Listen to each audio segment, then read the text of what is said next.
He walked into the courtroom like a man trying to hold on to the last piece of himself. Not guilty, not innocent, just exhausted. Exhausted from running. Exhausted from pretending he still had control. Deep down, he knew today was the day everything caught up to him. The room fell silent the moment he entered. Not peaceful silence, but the heavy kind that feels like the air is waiting for something to break. The lights were too bright, the stares too sharp, and every camera was already locked onto him, waiting to capture the moment his world changed. He sat at the defense table slowly, trying to steady his shaking breath. His hands trembled, his jaw tightened, his eyes stayed glued to the table, because looking anywhere else would make everything too real. His lawyer leaned in and whispered, "Stay calm." But calm had already left him the moment the doors closed behind him. When the judge entered, the entire room shifted. Time stopped moving. Every heartbeat felt louder than the one before it. The judge said his full name, and somehow hearing it in that cold room made the truth hit harder than ever. The judge began speaking, the background of the case, the timeline, the consequences, but none of it reached him. The words blended together like noise underwater. Then came the pause. The kind of pause that freezes your blood. The judge looked directly at him, and he knew the next words would decide everything.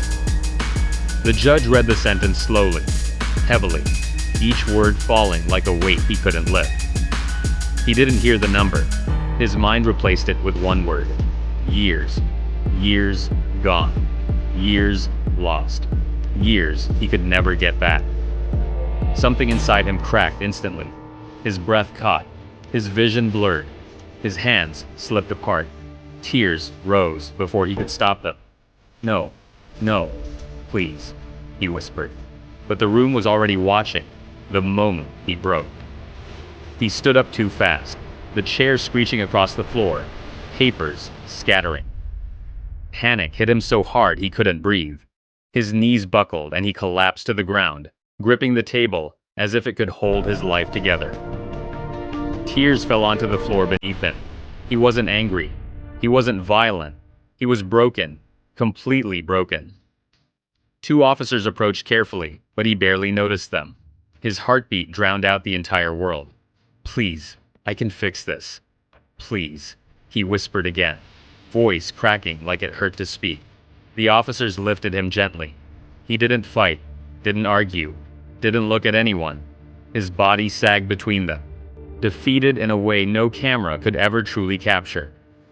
Before they guided him through the side door, he turned back for one final look at the room. The judge, the audience, the cameras, the life he once thought he controlled. Then he lowered his head and walked out. The door closed behind him, and the silence that followed was heavier than anything said in court. And in that silence, he finally understood one truth.